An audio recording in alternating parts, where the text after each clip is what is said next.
আসসালামু আলাইকুম বন্ধুরা, যারা বলছেন বাংলাদেশ সেনাবাহিনীর কাজ হচ্ছে সীমান্তে, বাংলাদেশের রাজনীতি নিয়ে নাক না গলানোই তাদের জন্য বেটার।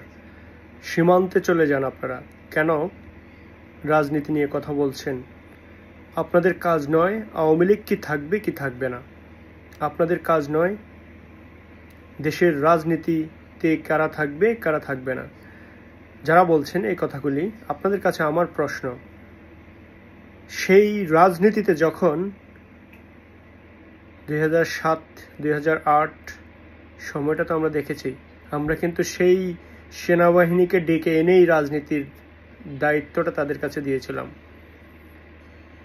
সেই সময়টাকে আমরা কিন্তু দেশের দায়িত্বটাই তাদের কাছে দিয়েছিলাম যে আমাদেরকে বাঁচান। আমরা তো উচ্ছৃঙ্খল, গুম খুন, দুর্নীতি, হত্যা আর দুর্নীতিতে আসক্ত হয়ে গেছিলাম। তখন এই একটা শৃঙ্খলাবদ্ধ গোষ্ঠী বাংলাদেশ সেনাবাহিনী, তাদেরকে আমরা ডেকে এনেছিলাম, আমাদের দায়িত্বটা তাদের হাতে তুলে দিয়েছিলাম। এই 24শে জুলাইয়ের পরেও যে অবস্থাটা হয়েছিল, আচ্ছা তার আগেরটাই বলি, 24শে জুলাইয়ের যদি একদিন আগের কথাও বলি, যদি সেনাবাহিনী মাথা ঘুরে না দাঁড়াতো, তাহলে আজকের এই ছাত্র আন্দোলন প্রত্যেকেই রাজাকার এবং দেশ বিরোধী ষড়যন্ত্রে ফাঁসি হতো আপনাদের জনসম্মুখে সবার। এই বাংলাদেশ সেনাবাহিনীর কারণেই আপনারা সবাই বেঁচে গেছেন। আর অথচ আজকে আপনারাই বলছেন বাংলাদেশ সেনাবাহিনী সীমান্তে চলে যায়। এই বাংলাদেশ সেনাবাহিনীর কারণেই বাংলাদেশে হাজার হাজার মানুষের রক্ত ঝরত, আওয়ামী লীগের পরিবারের সবার রক্ত ঝরত। শেখ হাসিনা মানেই তো আওয়ামী লীগ নয়, বঙ্গবন্ধু মানেই আওয়ামী লীগ নয়। আওয়ামী লীগ মানে সারা বাংলাদেশ, এক সাগর রক্ত। এই রক্ত কতটা উত্তপ্ত হতো এই বাংলাদেশ সেনাবাহিনী যদি দায়িত্ব না নিত।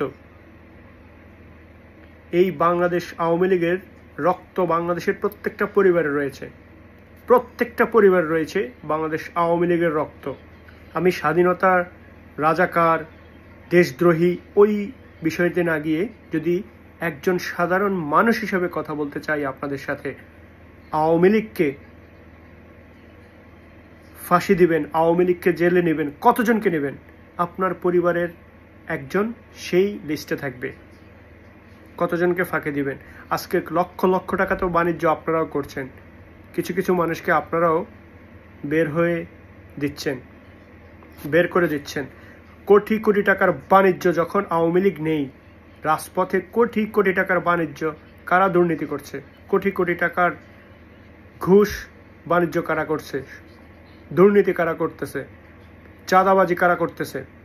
আজকে বলছেন সেনাবাহিনী যেন বাংলাদেশের রাজনীতি নিয়ে কথা না বলে, তারা সীমান্তে চলে যাক। তাদের কাছে আমার এই প্রশ্নগুলো, যদি এই সেনাবাহিনী কথা না বলতো তাহলে আপনাদের অবস্থা কোথায় যেত?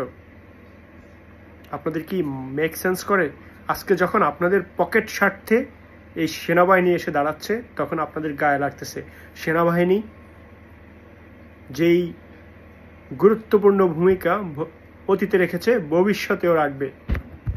আপনাদের মতো যারা পকেট ব্যবসায়ী, ব্যাংক ব্যবসায়ী, সুদ ব্যবসায়ী, ঘুষ ব্যবসায়ী, দুর্নীতি ব্যবসায়ী, সে যেই হোক, আমার ভাই হোক আর আমার বন্ধু হোক, আমার বিপক্ষ দলের যে কেউ হোক, আমরা আপনাদের বিরুদ্ধে কথা বলবই। সেনাবাহিনী থাকবে, সেনাবাহিনীর সরাসরি হস্তক্ষেপ বাংলাদেশের প্রত্যেকটা স্তরে স্তরে থাকবে। কারণ আমাদের এই দেশটাকে সাজাতে হলে আপনাদের মতো কুলাঙ্গার, আপনাদের মতো দুর্নীতিবাজ পকেট ব্যবসায়ীদেরকে দিয়ে এই দেশকে সাজানো সম্ভব নয়। সম্ভব একমাত্র বাংলাদেশ সেনাবাহিনীর মাধ্যমে। কারণ তাদের মধ্যে রয়েছে দেশপ্রেম, কারণ তাদের মধ্যে রয়েছে, বলতে হবে, বাকিটা শোনার জন্য অপেক্ষায় থাকুন। সেনাবাহিনীর উপর থেকে নিচু প্রত্যেকটা সেনাবাহিনীর সদস্যদের আমার পক্ষ থেকে স্যালিউট।